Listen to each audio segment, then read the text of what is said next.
Good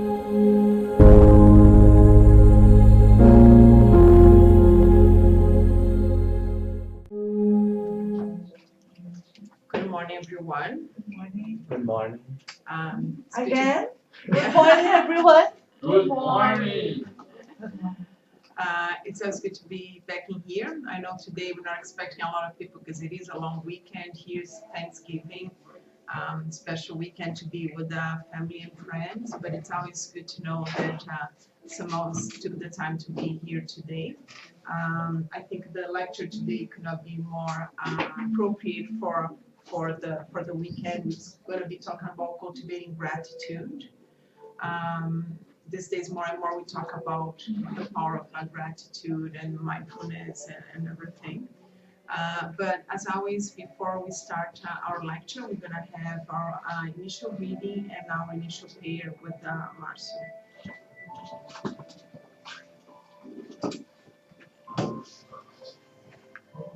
From the book Happy Life, de Paulo Pereira Franco, by Joana de Angelis.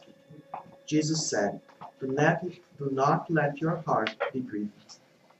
Teaching that calmness and a belief in God should be the watchwords of any individual desiring to find happiness. There are always reasons for worry, disquieting the heart and perturbing life. Human existence is an opportunity to appreciate eternal riches and inner enlightenment. If you turn your anxieties over to God and trust Him with your life, everything will turn out all right. And if something disturbing does occur, serenity will take charge of the situation and all will be well. For this reason, do not let your heart or mind be unsettled by unfortunate occurrences. Let's close our eyes, connect our thoughts, our minds, and our hearts to God our Creator, to Jesus our Master, and all the good spirits that are here right now, inspiring us, guiding us. We ask you, God, to open our hearts to the lessons of today, to the lessons of gratitude. Yes, to bless our sister Denise, who got prepared for the lecture, and her words can inspire us for the week. Thank you, God, and so good. So good. Good morning, everyone. And I'm so grateful to have you all here today to talk a little bit about gratitude. And that is not only about the feeling itself, because it's really good, like you feel something, but sometimes you have an idea that that feeling comes naturally, but actually you need to build yourself, to build on it in order to feel this in a proper way, and like in a way that means action, that means change, and means that you are really committing yourself in the fact of working towards your gratitude, but that is a combination, right, of a lot of other things. In order to feel gratitude, it's not an isolated feeling. There is a combo of other things that we should be feeling too. So we'll be talking a little bit about it. So to start, just bringing from the dictionary the definition of gratitude. That means the quality of being thankful, readiness to show appreciation for and to return kindness. When I read that, it's like a quality of being thankful. What do you guys think about this as a quality of being thankful? Comment star, like it's because you received something, right? It's kind of you receive a gift and you feel, oh, this person really knows about it. Oh, he knows about me, that's why this gift means so much to me. Or if you are in a situation that you, oh my gosh, what I'm going to do now, and that friend or family member comes and helps you, and you, oh, probably by myself, I wasn't be able to find the same solution, or would be a lot more harder for me. to come to the same page that I am right now if I didn't accept it and receive it, that help. And that is this thankful feeling that we project. And sometimes we try the same way that we are thankful. We also have even more strong tendency to blame others. Sometimes it's really hard to some people to accept during challenge times to see the help that comes from others. We have a tendency, a very strong tendency still to blame all others for the issues that we are facing in that moment. And this readiness to show appreciation for and to return that kindness, it's also a specific challenge in itself. Because if you cannot recognize the help because you are overwhelmed by something, by some sort of situation, it's really hard to understand this readiness to look to the eyes of the other person, be able to say that thankful, and I will be here for you when you need as well. I'll give you like my own example. I like to give my own examples because it's what I go through and what I look through it. Like recently, my husband, he's lost his job. And like he was there for 8 years. And he didn't saw that coming at all. And during the first week for me, was so hard to accept that. People come, no, ask him to send his resume. But I was blaming, like, it's not my job, but I did a change in my work life. I decided to apply for a master, so now I'm a student, and I'm committed to my master for 2 years. And we were relying on the fact that he was working to balance the budget in our family. And when he received that, like, I felt, how could you do that to me? Because now I'm committed to my master. I cannot just stop and go back to work. I need to finish what I started. And the first week I blamed him a lot. Like I was passive aggressive, it's not that I'm telling him, it was like, okay, I saw that coming. I know you didn't, but I saw. And I was kind of and I was unable to see that moment of challenge and see the people trying to help. It's not like someone can really do something else unless someone's like, I have a job. It's not the case. He's building up and he's going to apply and everything. But for me, I wasn't able to see the challenge and look for all the people that was coming and trying to help him. I wasn't able to be thankful. I wasn't able. I was really, really upset. I was passive aggressive. I was like, what, you have nothing? Life is life. I'm not complaining. I'm just not in the mood to be thankful right now because it's been hard on me. And there was this moment, like when I was doing the gospel at home, we started to do it, and I was still full of this bad energy, this feeling, because builds up as an anxiety, right? Because he lost his job, but it's not like we lost our income right away. They give a good package to him. He's still receiving as an active employee for a certain time. But we project ourselves in a future of uncertainty. And that takes out the power that we think that we have in control of our lives. We think that we are in control of everything. We think that, I'm doing a math and this is going to happen. And when something doesn't go according to our plan, we get upset. And we look like, okay,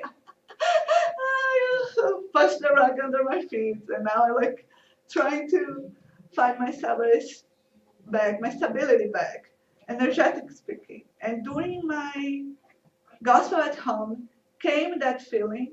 I never saw or heard anything, but just the feeling of certain why are you suffering now for something that what is it? It's regarding money because it's going to miss money in the future. It's missing money now.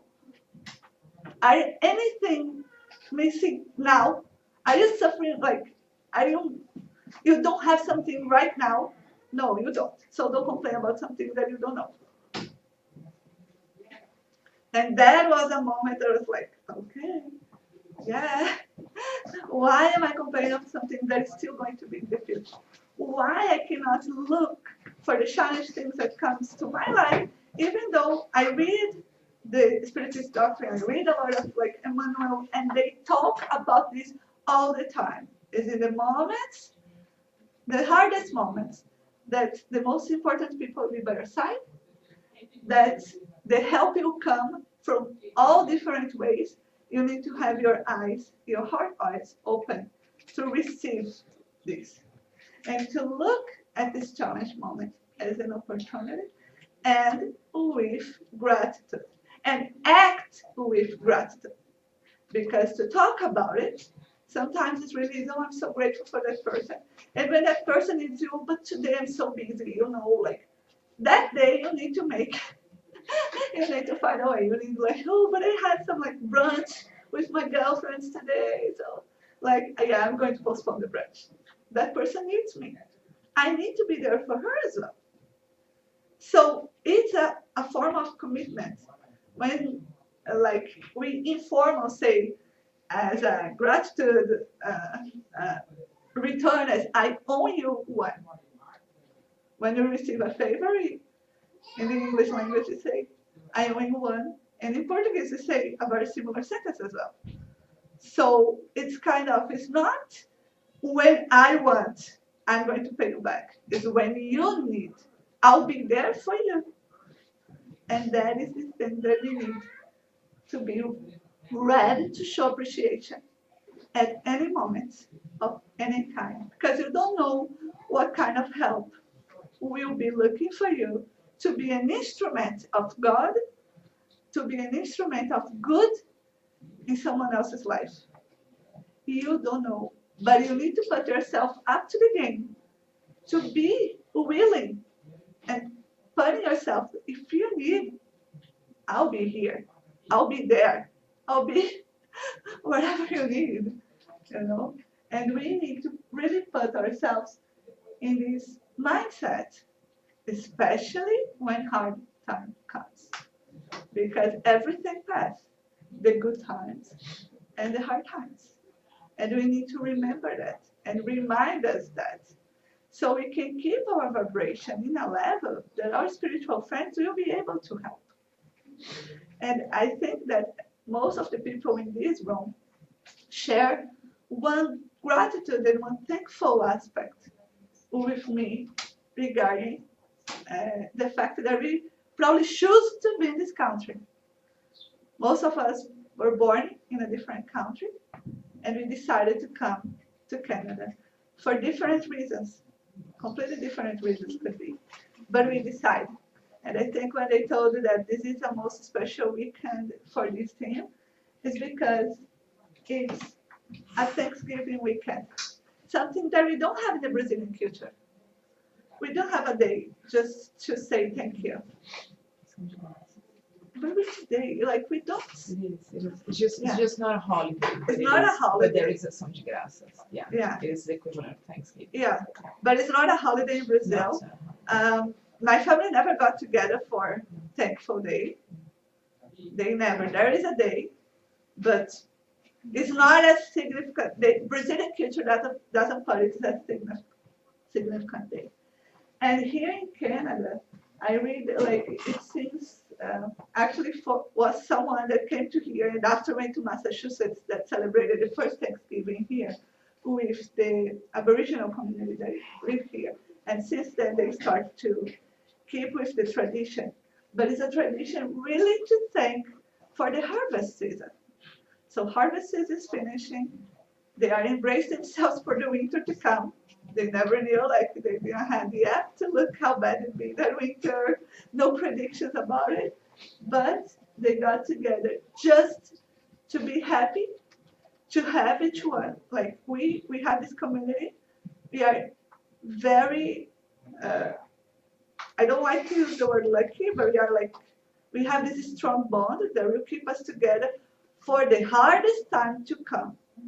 Because for them, even though maybe they had a good harvest, if you think in the previous times, they didn't have like I don't know for sure how much longer it will be this winter, when I'll be able to put it again. So it's basically to say thanks for what I have, and we, as a community, as a group, we will work together to make it work, to make it last until we'll be able to plant again and harvest again. So for them already to have this feeling of gratitude as a community and celebrate it, and use also is a very religious as well, even for Aboriginal community, this connection, this day to be thankful for what God gave to them as a creation, as the part, like they did the work, but God provided that food, that land, and they will work around it. And was for me, it was new when I came here. If you like movies, you always see like American movies. They put a lot of Thanksgiving. There's a lot of movies with the Thanksgiving theme that it's for them. It's even more important than Christmas. Sometimes it's the holiday that most of the families really get together. Christmas sometimes they don't, but Thanksgiving for them is one of the strongest holidays. And when I came to Canada, I knew the cultures, they have similarities, but I wasn't aware. And it was something that we start to celebrate here with family and friends every year. And for us, it also start to be such an important moment also as a family to be thankful for the relationships that we start to build here. For this friend, people that came to our path. Because when you leave your country and you go for an adventure in another country, you never know. You always worry about how it's going to be. Are you be able to make really good friends? Are you like you never know. You always feel like you are open for something that you don't know if you'll be able to face, but you always have that feeling that if it doesn't work, I can come back.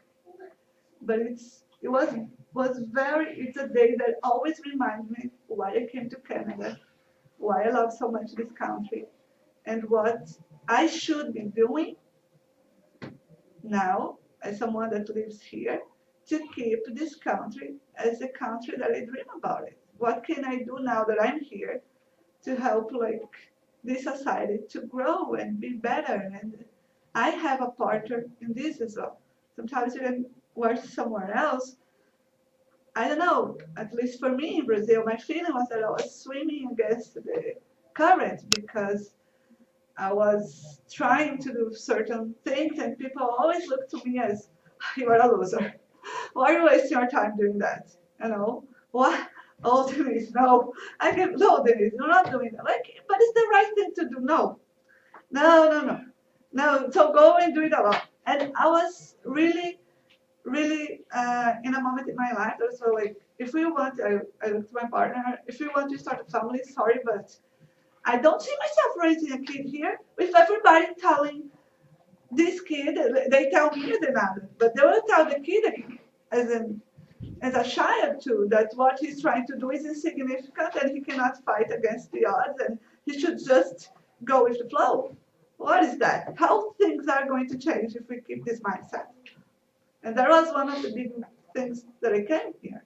And it's really good because like 2 weeks ago, there was a climate change summit and I went to the Queen's Park and you see all the kids, everybody talking about it and they feel I have the power, my voice matters, I'm here to make a change.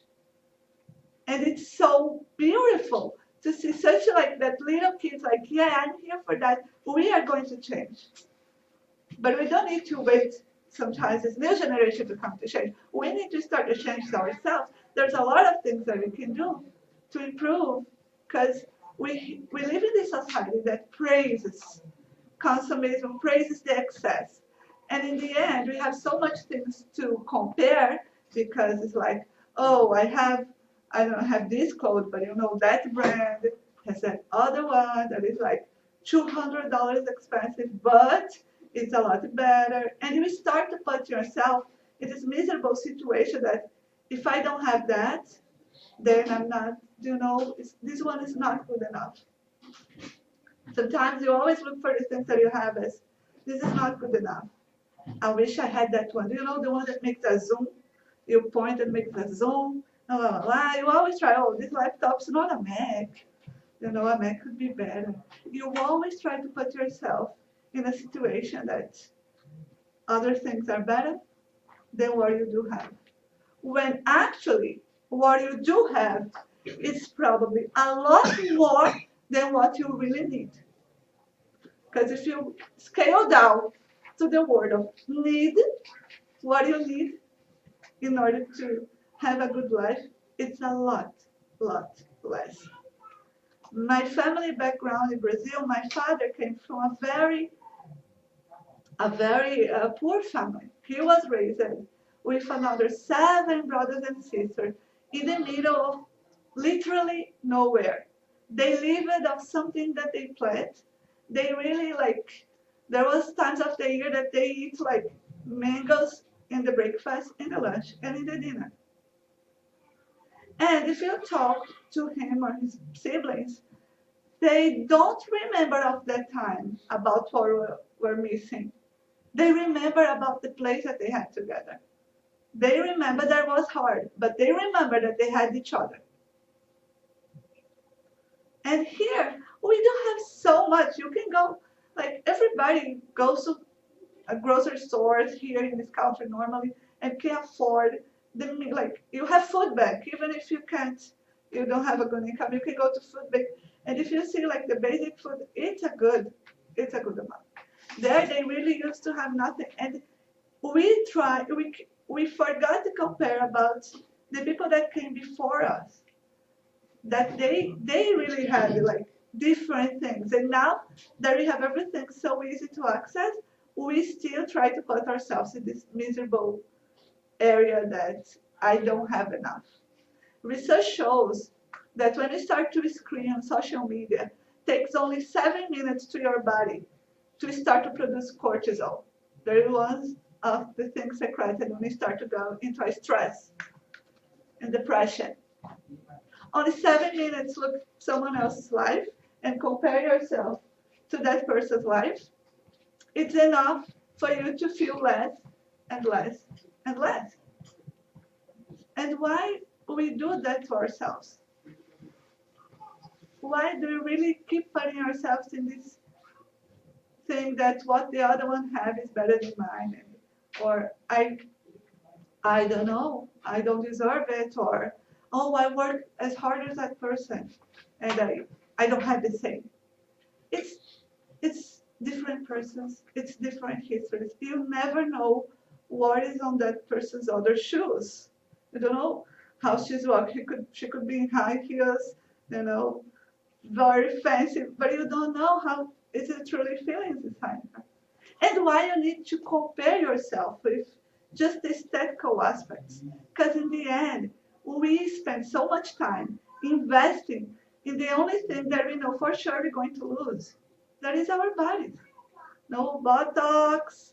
You can go there. I look like I have some kind of expression here. I want to do it maybe now. I don't know. My husband is unemployed. But you look for so many aesthetic procedures, so many things to avoid. Media put out there, oh, look, I saw a picture of this Chinese woman. She's 50 something and she looks like a teenager. And you feel like, oh my gosh, she's not old at all. And we keep investing in the body when we know that what really matters is our soul.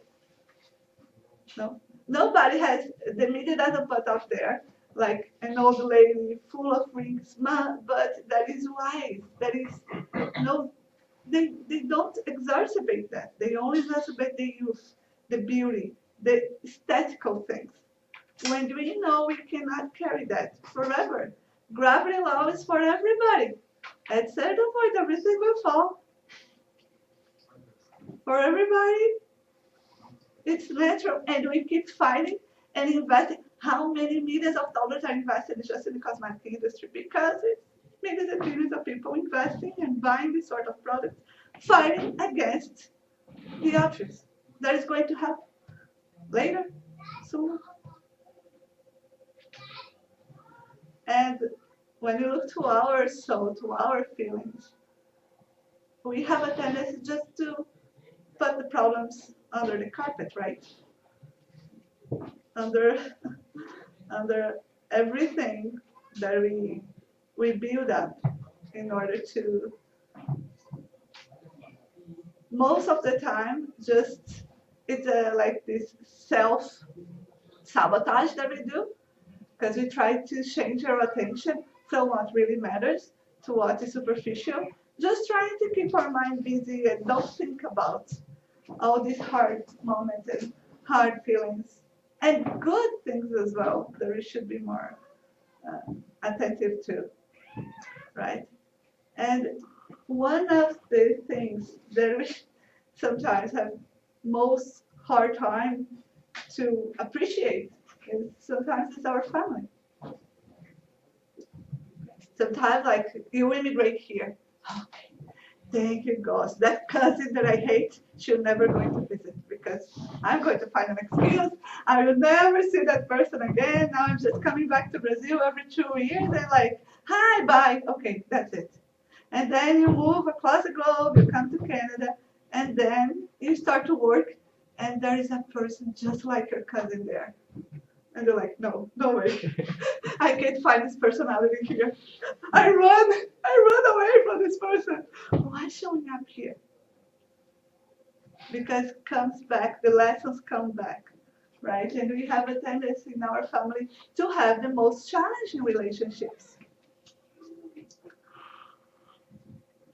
Like my family, they are very straightforward. There is no like, oh, come here, let's no, like, are you kidding, Denise? What are you doing this wrong? And I felt so mad about it. When they called to my face to say, oh, what you are doing, don't do that. Like, oh, I felt so upset. As a teenager, I was like, I was a troublemaker. I say that it's not going to work, so I'm going to prove you the opposite. And then it didn't work, and I was like finding excuses, like, okay, she will never know. Why she needs to know that it didn't work? Oh, that thing that we did didn't work. How do you know it? Oh, because your friend told me. She's not my friend anymore. I don't want to talk to her. Because we have this challenge relationship. Because they came for a reason. These challenges come to make yourself improve. And the most you run away from them, the most other similar characters with the same difficulties is going to be attracted to you. So you can keep working yourself until you learn. Learning patience, learning self-love as well. Don't let anyone else define what you should be feeling or you should be, right? Is one of the most important things that we can do because, as I say, we have a tendency to blame others, especially family. It's so easy to go to a therapist and say, oh my God, because you know my father, yeah, when I was a kid, and until today, I feel like, yeah, he destroyed my life. I can't love myself because my father did this or my mother did that, or I don't know. Each one has a different story.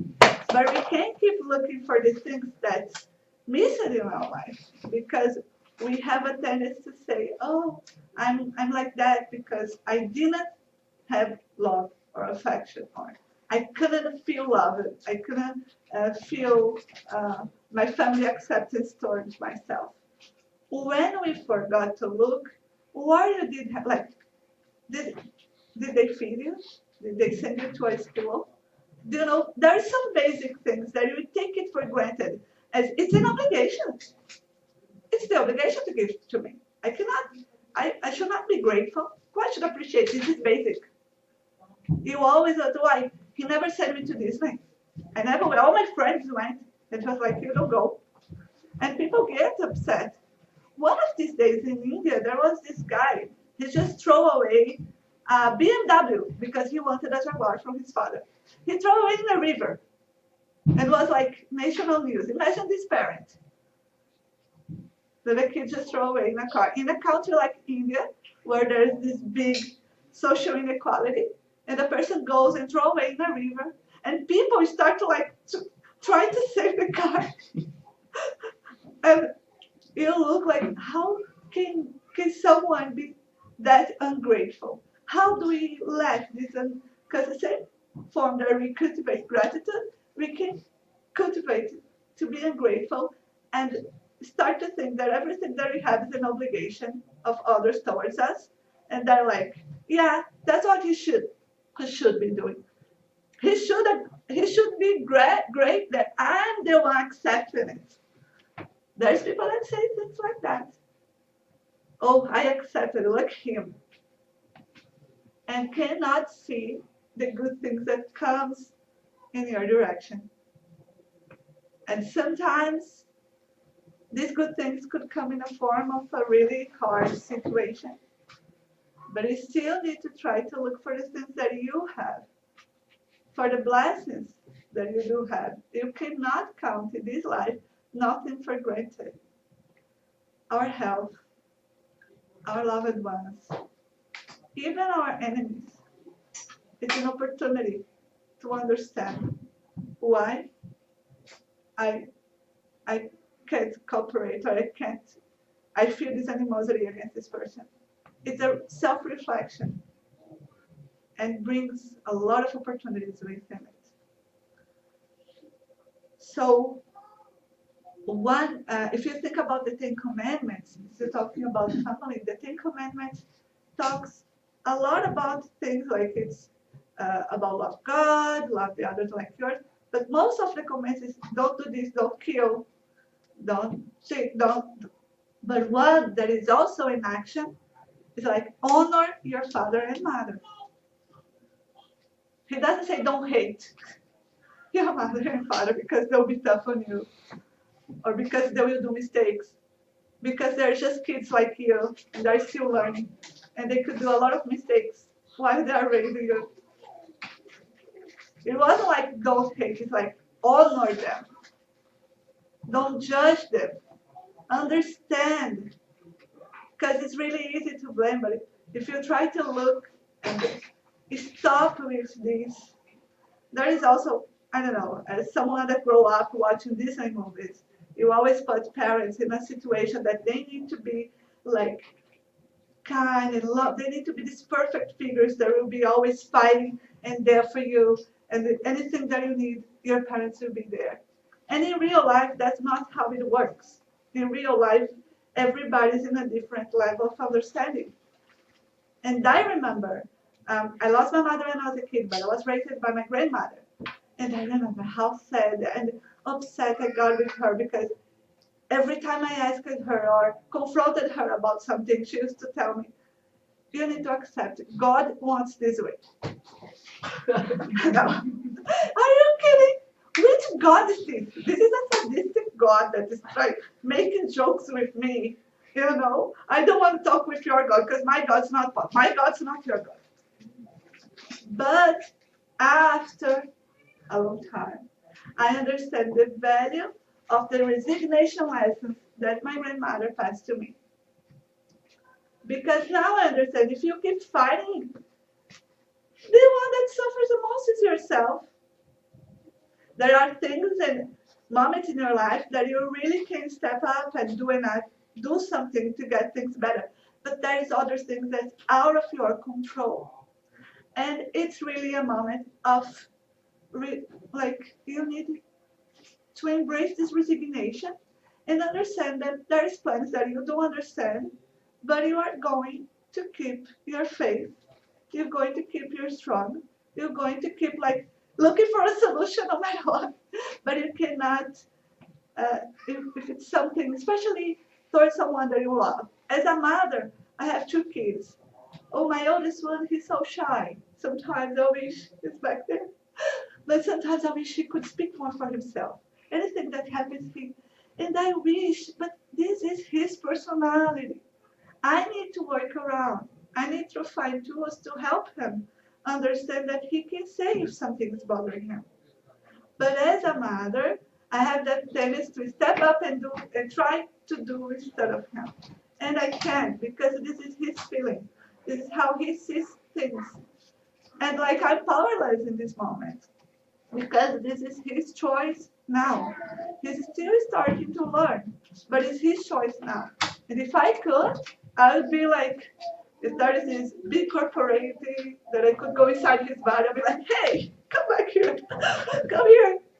We are going to talk now.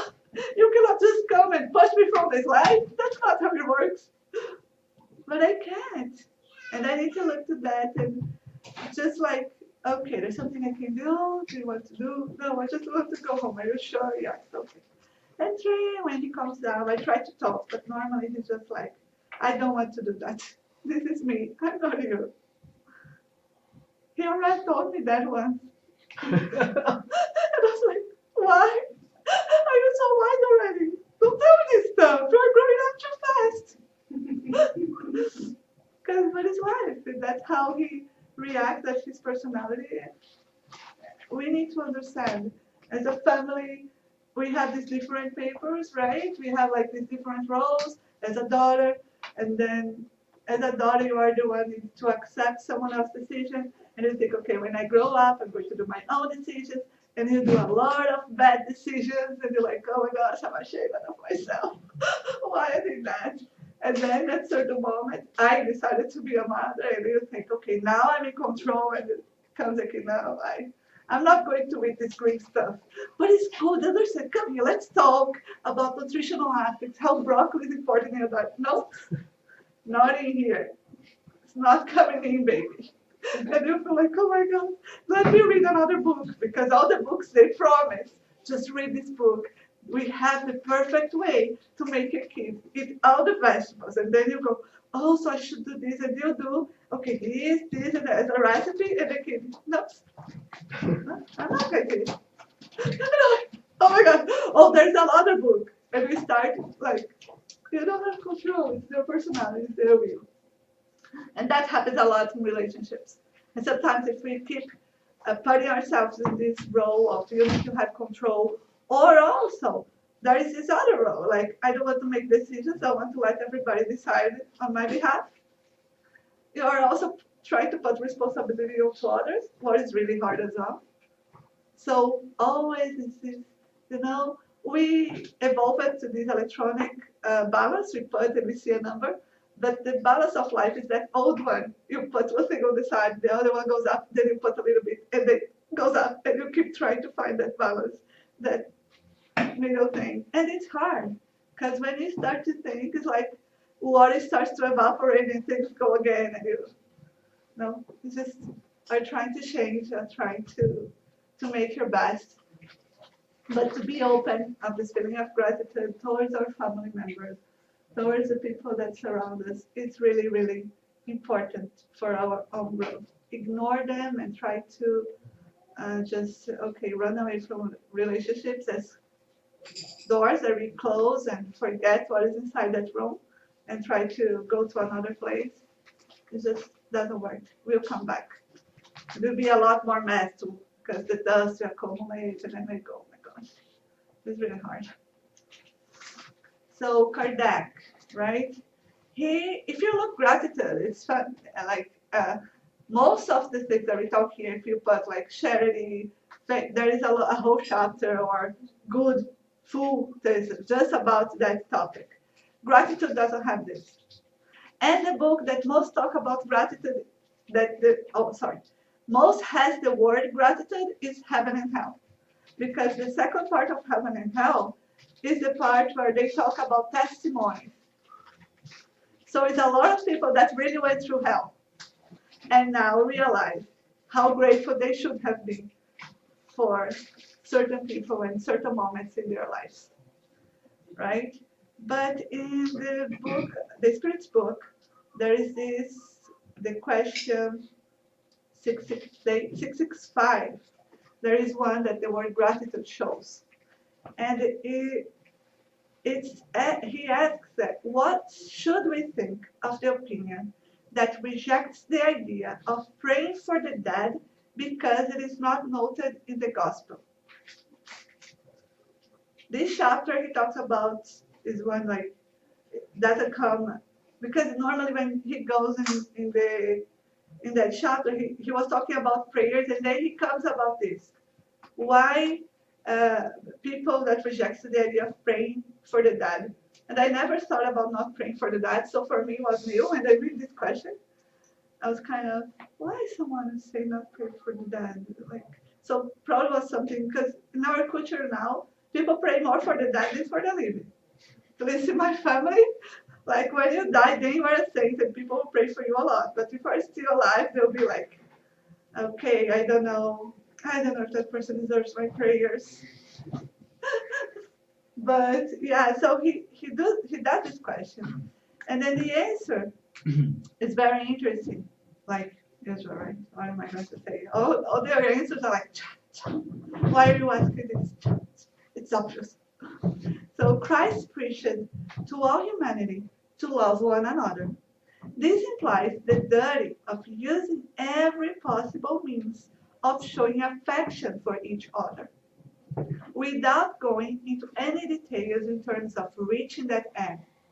If it is true that nothing can stop the Creator from applying absolute justice, then your prayer on behalf of suffering spirits is accepted as proof of honor and acknowledgement, which never fails to bring relief to the subjects. As soon as those for whom you pray show the slightest sign of repentance, and only then help is sent to them.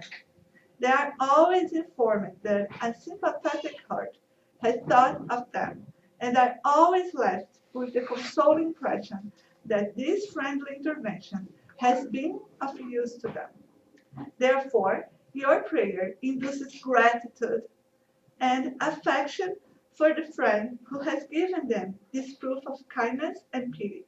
The mutual love that Christ shines upon all humankind either develops further or awakens between you and them. Both you and those for whom you pray will have obeyed the law of love and union imposed on all the beings of the universe.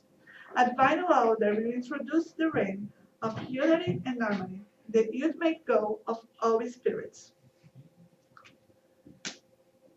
When you think about to show this gratitude through the prayer, you see how much sense it makes.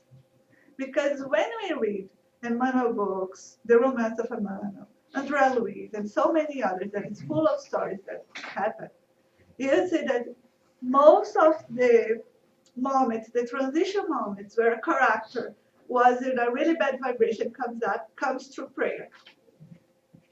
Sometimes the spirit is present there, sometimes the spirit is far away. But this moment of prayer, this moment where like trying to connect yourself to that person, puts them in a better position to feel and feel what is the proper step to take forward, I think. Most of the, like, in their Clarence's, no, because the names in the books are like, Segismundo reincarnation, like so many, Destiny and Sex, so many moments that in the moment of the prayer, that person goes and changes. Because sometimes we think that being grateful is to call the other, come here, what you're doing is wrong, and try to impose your point of view. And it's not how it works. If you see that person is not on the same moment as you are, you're going to talk and that person like, it's so easy to know better than I do about my own life. Oh, it's so easy. You come here with all the good, like, oh, because you know better, right? We all think that we know better. And when we go towards someone else's disaster, we are not helping. Sometimes they're just like that person be okay, okay. And end up straining the relationship. It's a thing of having control and try to show that you love that person. But love is also this acceptance. Love is also this understanding. And if you know someone you love, it's doing something bad, or you can go and try to talk, but at the same time, always make sure that you respect the fact that he will do his own decisions. And you'll be there for that person. If he wants to talk, if he wants to do anything. If he just wants to talk about something else to clear his mind, you'll be there too. But this prayer moment is the one that you really can make a difference.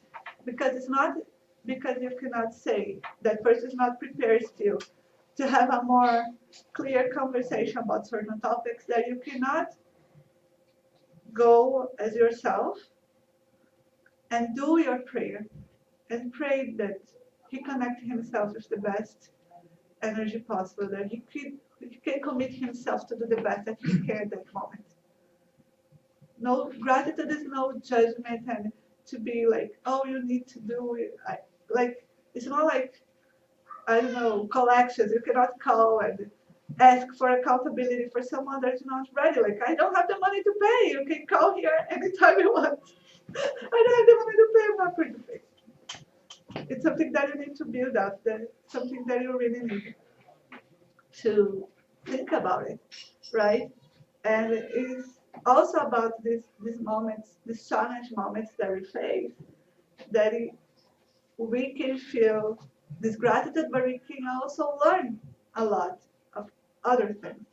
Um, yeah, if you look the book of Paul and Stephen that tell the history of Saul de Tarso and Paul, when you look Paul before he became Paul as Saul, there's a lot of people try to ameliorate what he did, right? They say, oh, he persecuted Christians. He was really tough on him. He wasn't.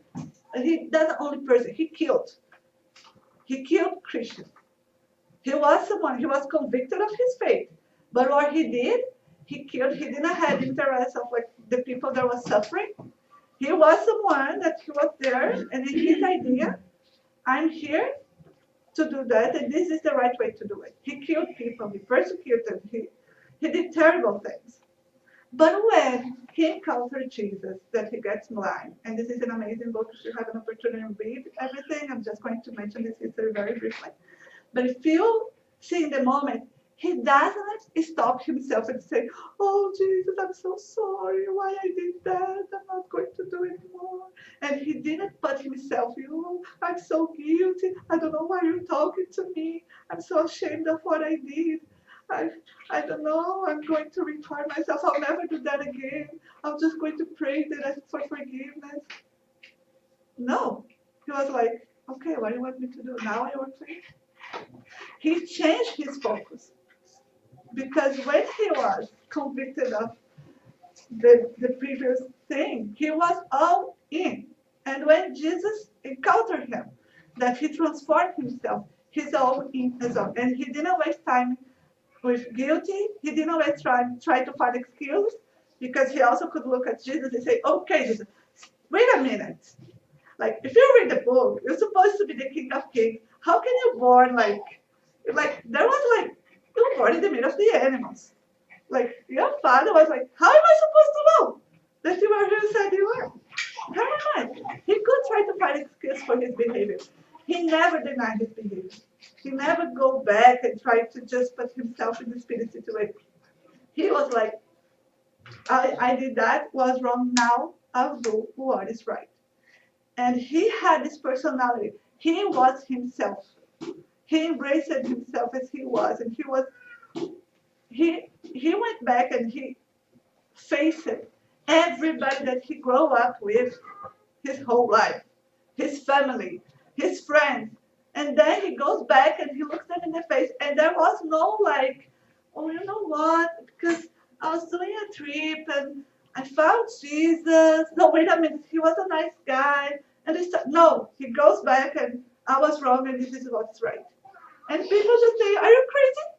Someone, if there was problem for these days, they will put him in some mental health institutions. Because they'll be like, this guy is like, he's bipolar. He's bipolar. Because he went from one thing, but he didn't waste his time. He really was himself. And that's something that in this society that we tend to compare ourselves to so many people that has this, and that, we forgot the gift that is to be ourselves the way we are. This is me. I have a lot of weakness, but I have strength as well. And I need to hold to my strengths and try to tame my weakness. It's really a challenge because the horse is running. And you are trying to say very quickly. You sometimes get confused, but you cannot just stop. You need to keep going. You need to keep growing, right? And it's such a beautiful history. I think everybody here should read this book. But show us the importance to be ourselves, to embrace who we are, and this gratitude of being who we are at this moment. So many opportunities came, and we didn't appreciate at the moment. But now we can open our eyes to this, to appreciate a little bit more. Today is not that hot, but look the sun out there. It's so beautiful. It's the little things. It's really the little things. Kardec, if you look at Kardec in his time, um, there is this, yeah, he does another very interesting question. Also, I don't know, I think, no, I think it's Spirit's book. I didn't write it here, but he does this question where he kind of asks the spirits like, why do I have this feeling that things are going backwards instead of going in progress? Like you say that we are starting to be we are in planetary transition, but my feeling when I read the news is still, I can imagine today, it feel like all the new line out there. But he had this feeling of things going backward instead of going towards like good things. And then the spirits reply basically saying that sometimes you need to go really, really in a bad situation in order that collectively things really change. And sometimes when, even as a spirit, this is hard to understand. But when we think about planetary transition, we think about planet Earth. Like planet Earth is changing. No, it's the people inside planet Earth that are changing. Each one of us. Each one. And the same way that we change individually, there is this collectively significant change coming. And we have the choice to be part of it, to fight against it. And we see that there's a lot of fight up there, climate changing and so many stuff going on. But it's really hard to change the way that we build things right here. Even though we know, I don't think there is one person in the world that doesn't know that it's not sustainable the way that we live right now. It's just not sustainable in the long term. Everybody knows it, but everybody fights against it and tries to ignore it. And it's, it's, it's a moment of change. It's a moment of discovery. So the time that brings the change, the time that make us do reflections, and that transform history as well. When I was looking for this lecture, I found this very interesting paper. It's a paper that was published in 2000, sorry, I think it's from 2015. He's from the Brain and Creative Institute at USC. And his study did the same. He used Holocaust survival testimonies in order to understand the feeling of gratitude. So he got people on their 20s, did that full of people that wasn't very aware or didn't have any emotional connection to the Holocaust, and put them to watch some videos about what was the Holocaust, what happened there, and the testimony of survivors. And this survivors' testimony was full of histories of these little things that happened in their life that make them survive and be here, and how grateful they were for these little helps on the way that changed completely the path for them.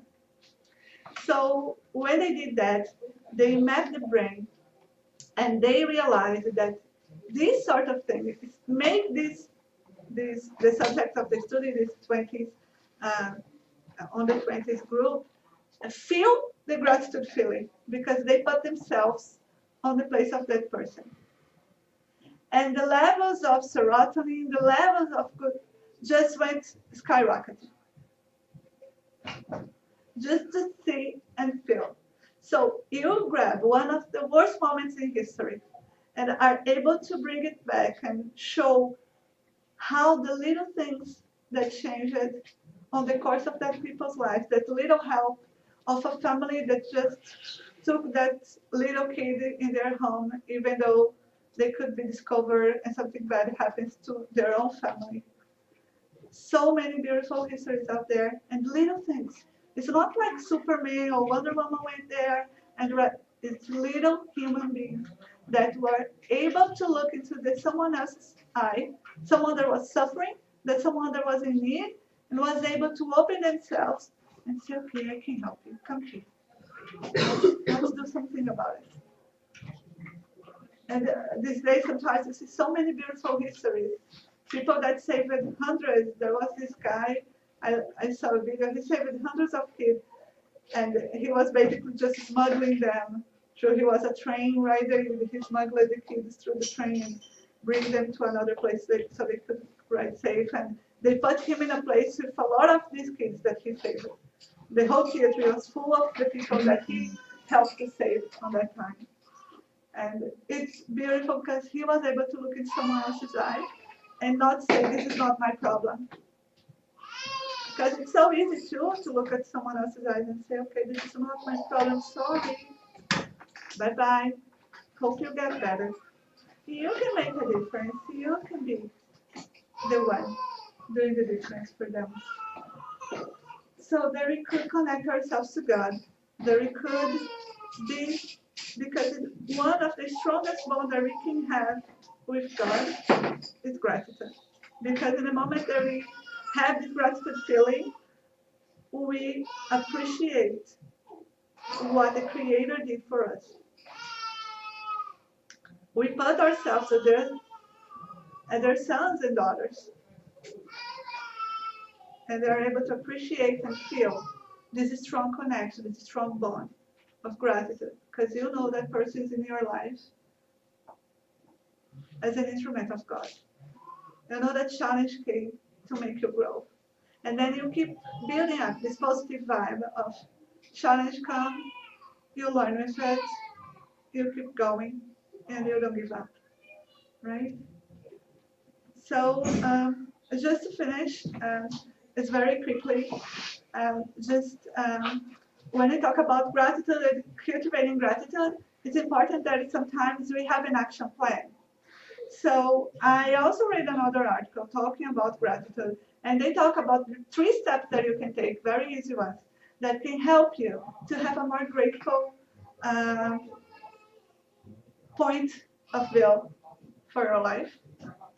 So she is a psychologist from Brazil, and she started this to work with gratitude with her patients, and she developed this thing where she created 3 steps. So the first one she says to take care of yourself is accept who you are, embrace who you are, know your weakness, try to work them, but in your own pace. You are not going to change from night to day. It's hard, it's a challenge.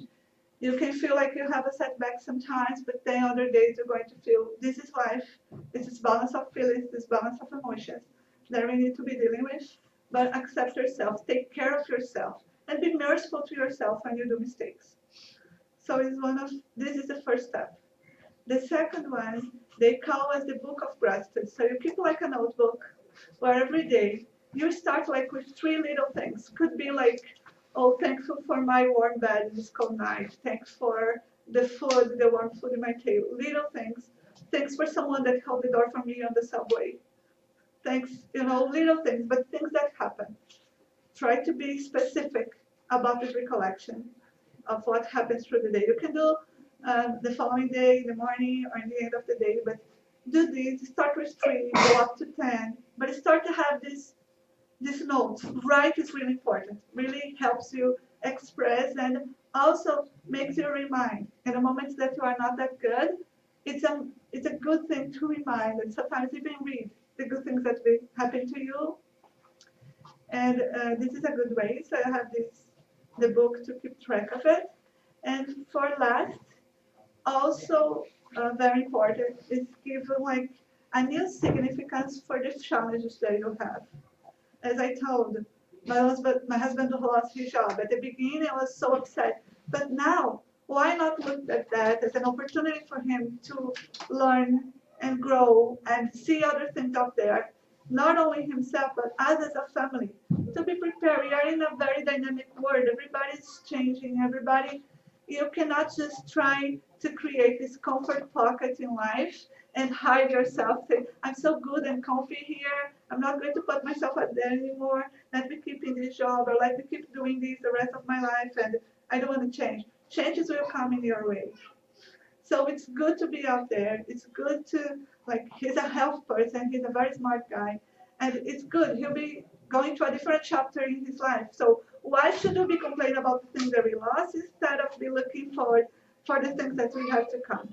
So this new significance for the challenges in our life is another very important fact. And for sure, reading Kardec books, Eymael books, and Louise, we have the library here that you can buy books, and there is the one that you can, if you're a member of TSS, you also can take home. Take one book, start step by step. So many good things out there. I hope that I achieve this spiritual goal. I know. And that's it. Thank you for being here.